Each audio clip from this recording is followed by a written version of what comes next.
Okey, baik. Bismillahirrahmanirrahim. Assalamualaikum warahmatullahi wabarakatuh. Seterusnya saya akan kongsikan bagaimana cikgu nak memasukkan markah murid dalam Google Classroom. Okey, kita akan masuk dalam Google Classroom.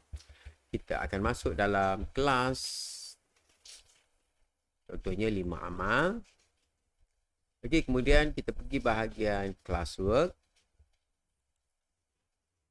Kemudian pilih jawab semua soalan, dan kat sini akan ada handed in.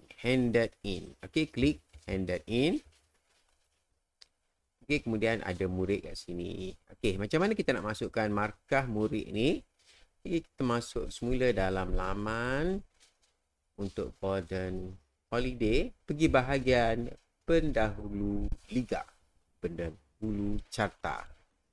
Okay, kemudian pilih siri, contohnya siri yang pertama. Kemudian jenis sekolah rendah. Subjek,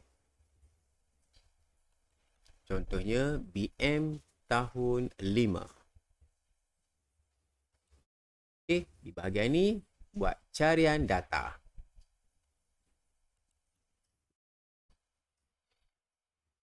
Okey, kemudian pilih sekolah kita.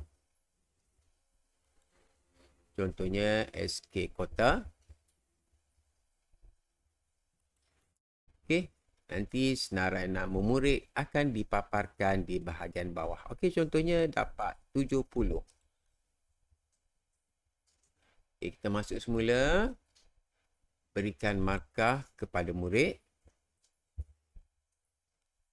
Kemudian kita boleh return untuk hantar semula kepada murid. Jadi murid akan dapatlah lihat markahnya berapa. Okay, klik pada return dan boleh masukkan komen.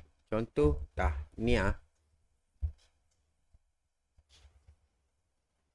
Kemudian kita klik return. Itu untuk guru subjek memasukkan markah murid dalam Google Classroom. Okay, yang ni cikgu nak tanda tik, maknanya cikgu dah tanda. Bolehlah untuk peringatan kepada cikgu dah tanda murid ni kalau ada ramai kan. Okay, sekian. Assalamualaikum warahmatullahi wabarakatuh.